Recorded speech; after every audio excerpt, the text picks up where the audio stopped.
Semangat pagi, apa kabar saudara-saudariku para pejuang kanker? Bersyukur pada Tuhan kalau hari ini kita masih Tuhan berikan napas kehidupan, apapun kondisi kita. Saya pun masih berjuang pemulihan dari operasi yang ketiga kali di 13 Mei lalu dan kemungkinan pengobatan lebih lanjut. Jadi saya yakin dan percaya Tuhan akan memakai tangan para dokter untuk memikirkan pengobatan yang terbaik secara manusia, dan Tuhan juga akan terus menyertai, dan Tuhan akan menunjukkan apa yang menjadi kehendak Tuhan. Biarlah apa yang menjadi kehendak Tuhan, itulah yang terjadi. Saya ingin men-sharingkan sedikit obrolan dengan teman saya di minggu yang lalu. Dalam obrolan itu ada pertanyaan yang sangat umum sering ditanyakan kepada kita, orang-orang yang penderita kanker. Pertanyaannya kurang lebih seperti ini. Bagaimana atau apa yang dirasakan waktu pertama kali menderita atau didiagnosis menderita penyakit kanker? Pertanyaan ini sebenarnya pertanyaan yang sangat umum sekali ditanyakan. Tapi plus ada tambahan pelengkapnya.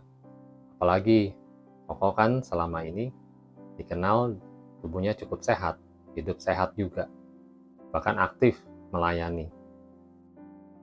Nah, tambahan dari pertanyaan ini yang cukup menggelitik saya, dan saya merasa ini perlu juga saya bagikan kepada teman-teman semua. Jawaban dari pertanyaan yang utama, bagaimana perasaannya? Ya pasti, ya takut, kaget, dan banyak hal yang saya pikirkan yang buruk-buruk, yang saya nggak tahu ke depan nanti harus bagaimana, dengan biaya, dengan segala hal dokter, dan yang paling gampang dengan berapa lama lagi kemungkinan saya hidup. Pasti itu terpikir juga oleh saya dan rekan-rekan setiap kita yang didiagnosa menderita penyakit kanker.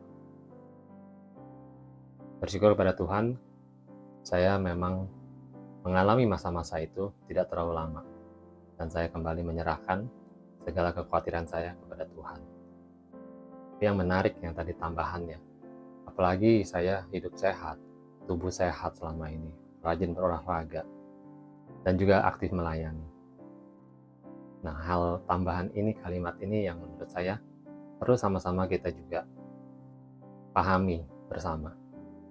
Hidup sehat, olahraga yang rajin, teratur, itu baik, ya, dan harus kita lakukan, karena kita juga harus menjaga tubuh jasmani kita yang Tuhan telah berikan dengan sempurna waktu kita lahir di dunia. Itu pasti harus kita lakukan, tapi itu tidak menjamin bahwa kita pastinya akan berusia panjang, tidak akan kena penyakit. Dan tambahan bahwa sebagai aktivis, sebagai pelayan Tuhan, nah ini yang lebih perlu kita pahami bersama, bahwa kita sebagai aktivis, sebagai pelayan-pelayan Tuhan, bukan berarti kita mempunyai privilege menjadi tidak bisa sakit, selalu hidup lancar. Tidak seperti itu. Kalau itu yang menjadi motivasi di dalam melayani, mohon maaf, kita perlu sama-sama berlutut berdoa kepada Tuhan, minta ampun, dan kembali minta Tuhan yang tunjukkan kehendaknya, memberikan kita pengertian akan arti pelayanan yang sesungguhnya. Jadi kalaupun kita boleh melayani, itu bukan karena kemampuan kita, bukan kepandaian kita, bukan karena Tuhan butuh pelayanan kita, tapi karena anugerah dari Tuhan kita boleh melayani. Jadi tidak ada hubungan kalau kita juga Tuhan izinkan mengalami sakit penyakit atau kesulitan lain.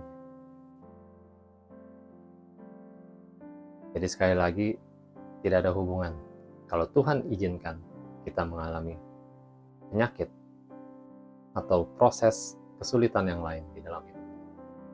Justru di saat itulah kita yang sudah mengenal Tuhan, kita yang sudah selama ini melayani Dia, kita bisa serahkan segala kekhawatiran kita kepada Tuhan. Kita harus percaya dan terus berjuang. Secara manusia, secara ilmu kedokteran yang sudah ada, tetap harus kita pergunakan, minta hikmat dari Tuhan, kita harus jalani itu. Tapi juga relasi kita dengan Tuhan tetap harus kita semakin tingkatkan. Dan sekali lagi, bukan karena saya lebih baik dari yang lain, bukan saya lebih mampu dari yang lain, tapi semua hanya karena anugerah dari Tuhan. Sehingga setiap kali rekan-rekan melihat apa yang saya saksikan, maka yang terakhir yang kita perlu ingat adalah bagaimana Tuhan selalu menyertai langkah hidup saya, langkah hidup setiap kita. Kalau kita mau menyerahkan hidup kita sepenuhnya di dalam kehendak Tuhan, kita mau berdiam di dalam Tuhan, ambil terus berusaha sesuai dengan hikmat yang Tuhan berikan kepada kita.